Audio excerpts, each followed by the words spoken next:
उधर अल्मोड़ा दौरे पर पहुंचे प्रदेश के शिक्षा मंत्री धन सिंह रावत ने कहा कि जल्द ही सरकार प्रदेश में नई शिक्षा नीति को लागू करने जा रही है, जिसके बाद उत्तराखंड एनईपी को लागू करने वाला देश का पहला राज्य बन जाएगा। इसके लिए उन्होंने देश के प्रधानमंत्री नरेंद्र मोदी का भी आभार व्यक्त किया। मैं देश के यशस्वी प्रधानमंत्री जी का धन्यवाद देना चाहता हूं कि इस बार देश का पहला राज्य उत्तराखंड है जो कि एनईपी को लागू करने वाला है, नई शिक्षा नीति को। और 1 और 2 तारीख अभी जुलाई में हम एक चिंतन बैठक कर रहे हैं देहरादून में। इस बार जितने हमारे स्कूल हैं उन स्कूलों में 100% किताबें कक्षा 12वीं तक हमारी सरकार फ्री देगी, बस्ते फ्री देगी, जूते फ्री देने वाले हैं, फर्नीचर देने वाले हैं। हम स्कूलों में शौचालय से लेके, पुस्तकालय से लेके, वाचनालय से लेके और टीचर तक हर प्रकार की इस बार व्यवस्था पूरी कर रहे हैं। और उधर द्वाराहाट के विधायक मदन बिष्ट ने प्रदेश की आर्थिक स्थिति को लेकर सरकार पर निशाना साधा। विधायक मदन बिष्ट का कहना है कि प्रदेश कर्ज में डूबा है, सरकार बजट के नाम पर ढकोसला कर रही है, जबकि हकीकत यह है कि उत्तराखंड सरकार 90% उधारी में चल रही है।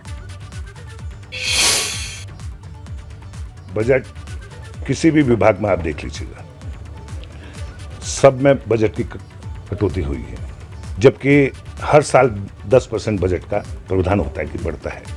आज 91%, 90% जो है उत्तराखंड की सरकार उधारी में चल रही है। बजट कितने का पास करते हैं? 90% नाबार्ड का हमने उधार देना है, वर्ल्ड बैंक का हमने उधार देना है, सभी हमारा प्रदेश पूरे उधारी में चल रहा है। लोग कहते हैं, इनके मंत्री लोग भी कहते हैं पैसा है पैसा है, लोग वो पैसा है कहां? और उधर विधानसभा चुनाव के बाद हुई हल्द्वानी नगर निगम की पहली बोर्ड बैठक में हंगामा हो गया। कई पार्षद नाराज हो गए, यहां तक कि बोर्ड बैठक के बहिष्कार की बात भी कही गई। ऐसा क्यों हुआ, समझिए इस रिपोर्ट में।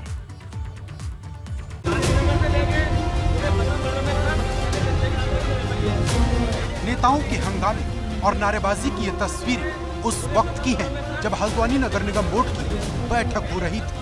लामबंद होकर अपनी बातें कह रहे ये सभी लोग कांग्रेस के पार्षद हैं। इनका सीधा सीधा आरोप है कि नगर निगम की ओर से इनके क्षेत्रों में विकास कार्यों की लगातार अनदेखी की गई। कांग्रेस नेताओं ने आरोप लगाया कि मेयर जोगेंद्र पाल सिंह सिर्फ भाजपा पार्षदों की समस्या को सुन रहे हैं, लेकिन विपक्ष के पार्षदों को अनसुना किया जा रहा। भेदभाव के मामले में हमारे मेयर साहब नंबर 1 है पूरे उत्तराखंड में। तो मैं आप लोगों को यही बताना चाहता हूँ, ये बोर्ड बैठक नहीं है, एक बंदर बाट हो रही है और इनके पास कुछ नहीं है बजट का हिसाब किताब, इनका आय व्यय का कोई ब्यौरा नहीं है। हमें पत्रकारों को अंदर बिठाओ, पत्रकार लोकतंत्र का हिस्सा है। ये पत्रकार यहाँ पे सारी बातें बता देंगे, मीडिया से के थ्रू जाएगी, इस वजह से यहाँ पे मेयर साहब ने पत्रकारों को बाहर कराया। उधर गांधीनगर के पार्षद रोहित कुमार पानी की समस्या को लेकर धरने पर बैठ गए। उनका आरोप है कि अधिकारियों की उपेक्षा से क्षेत्र के लोग पेयजल संकट से जूझ रहे, लेकिन न तो जल संस्थान और न ही नगर निगम के जिम्मेदार अधिकारी ध्यान दे रहे।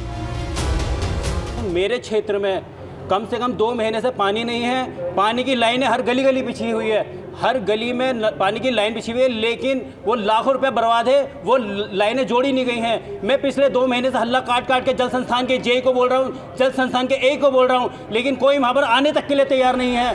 हालांकि हंगामे के बीच बोर्ड बैठक कुल 7 प्रस्तावों पर चर्चा हुई, जिसमें हल्द्वानी के विकास को स्वीकृत 2000 करोड़ पर Uttarakhand urban sector development agency की ओर से प्रस्तावित कार्यों की डीपीआर पर चर्चा की गई। इसके साथ ही मॉनसून जनित रोगों के रोकथाम, नालों की सफाई पर चर्चा की गई। नगर निगम क्षेत्र के सभी चौराहों के सौंदर्यीकरण, शासन की तरफ से सफाई कर्मचारियों का मानदेय 500 रुपए हर दिन किए जाने के प्रस्ताव पर भी चर्चा की गई। इसके अलावा नगर निगम क्षेत्र में करीब 3000 पौधों के रोपण पर चर्चा, मैकेनाइज्ड रोड स्वीपिंग मशीन क्रय करने और नगर निगम क्षेत्र में सिटी फॉरेस्ट निर्माण के प्रस्ताव पर विचार किया गया।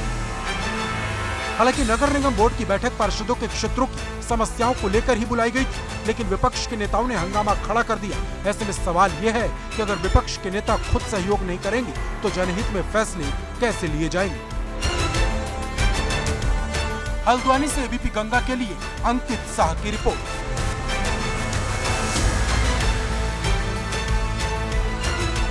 पिथौरागढ़ के नैनी पाताल में कूड़ा ट्रीटमेंट प्लांट लगा है।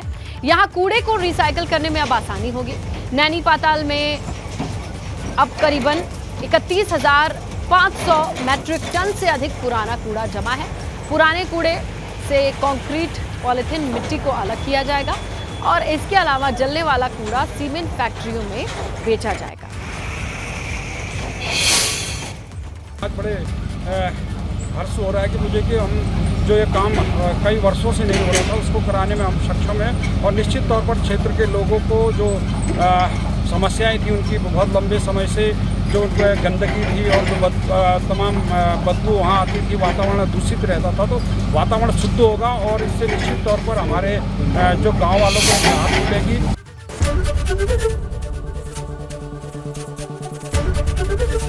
एबीपी गंगा, खबर आपकी, जुबान आपकी।